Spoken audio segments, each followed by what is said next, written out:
I am very happy to receive an invitation of Walter Schirnig to create a contribution for the Elisen project of the Brandenburg Festival.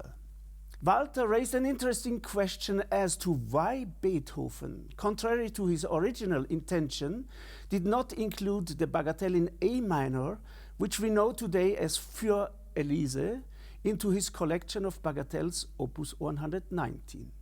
This discussion aroused my curiosity, especially since Beethoven also did not seem to be interested in a publication of the work, and he also did not ennoble the piece with an opus number. From a composer's point of view, I will now try to find an answer to this interesting question. Let us first take a look at the beginning of the Elise.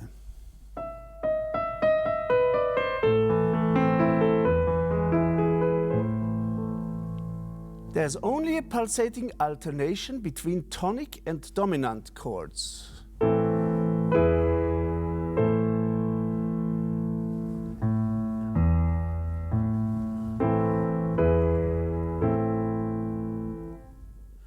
Comparing this to the beginning of the Bagatelle in G minor opus 119 number 1, we immediately realize enormous differences. This piece does not present us with a repeating idea, but rather a development.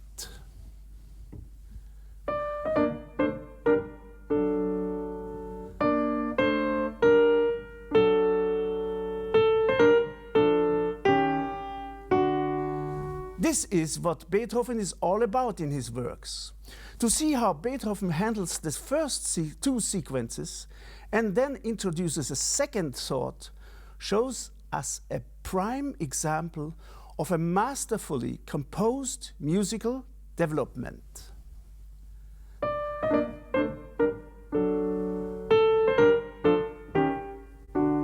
The second thought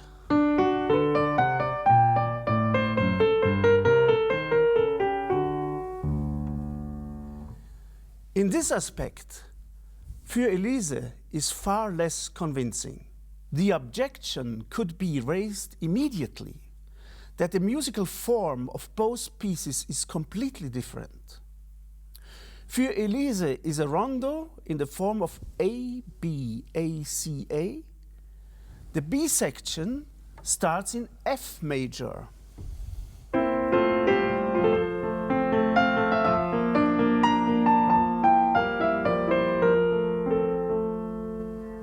We can see that Beethoven has a cadenza here.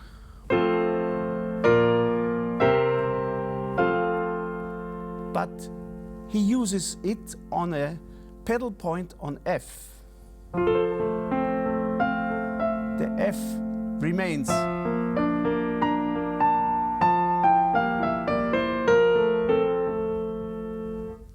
That makes it sound very much like Beethoven. The C part unfolds on a pedal point above A.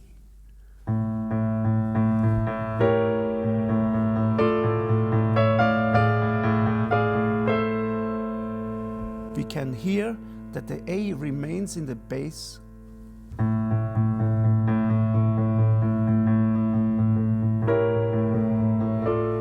While the harmonies are changing in the upper part.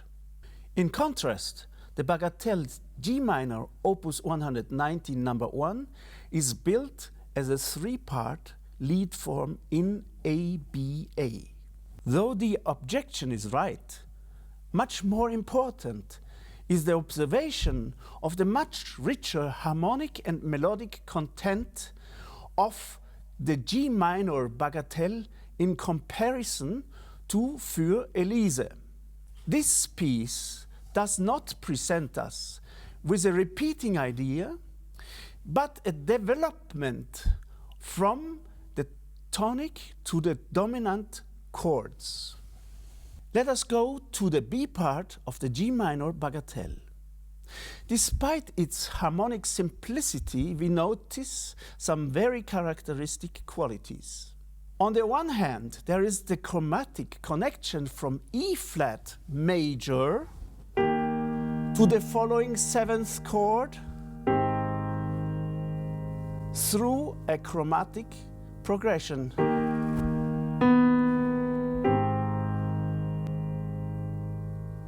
Then we have a suspension note. The C is the suspension note before the next chord comes. It contributes to the quality of the melody. In its second chromatic connection in bar 21,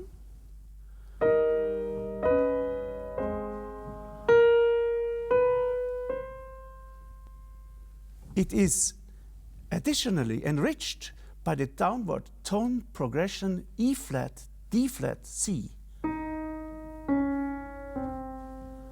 Together this sounds. And in its context,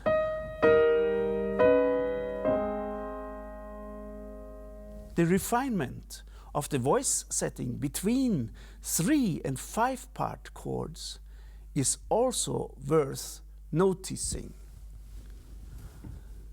3 part, 4 part, and back to 3 part. In its repetition at the end, we even have 4 part, 5 part, again 4 part. Let us move now to the recapitulation of the A part in the G minor bagatelle. The variation of the E part seems to be proof enough of the richer expansion compared to the Elise.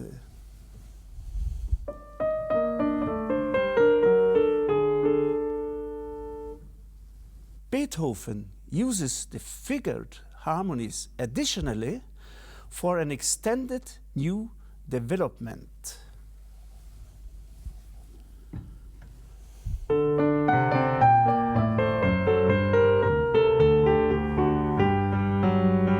This is the new development.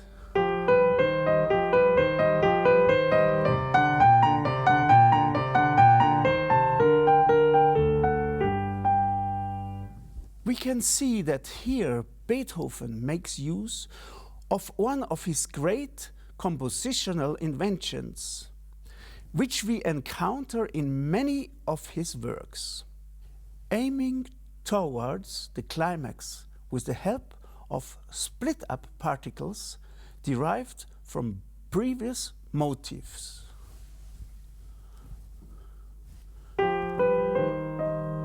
Repetition of this particle.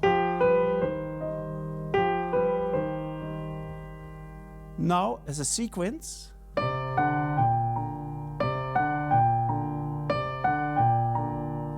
All together.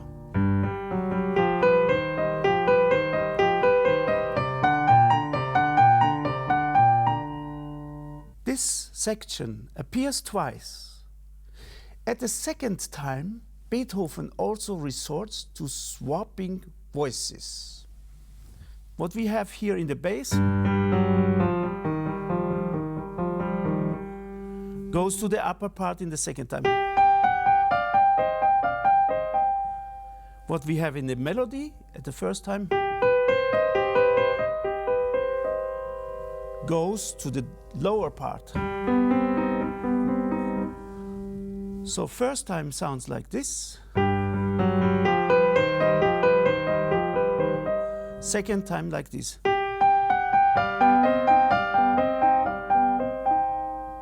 He emphasizes and crowns this with the help of additional sequences.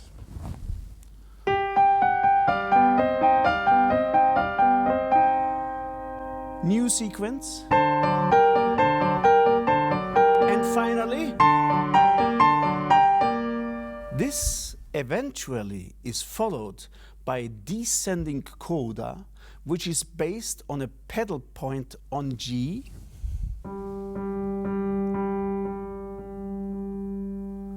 which leads to the ultimate uplifting solution from G minor into G major. Listen to the refined shaping of these harmonies.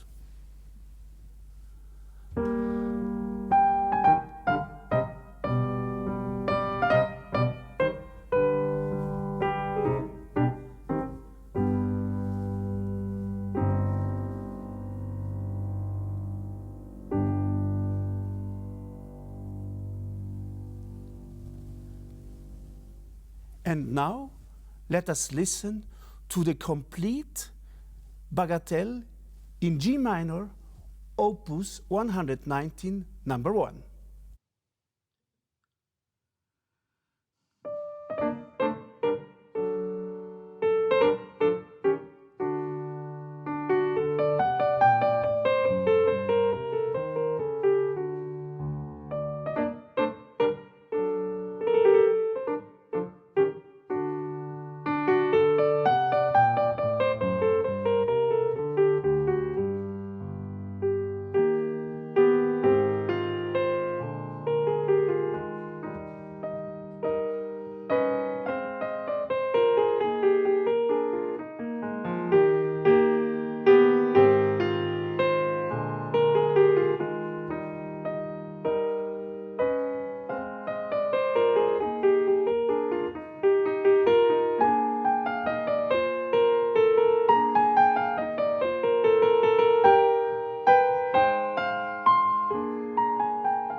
For me, these are sufficient legitimations which led Beethoven not to include Für Elise in his cycle of Bagatelles Opus 119.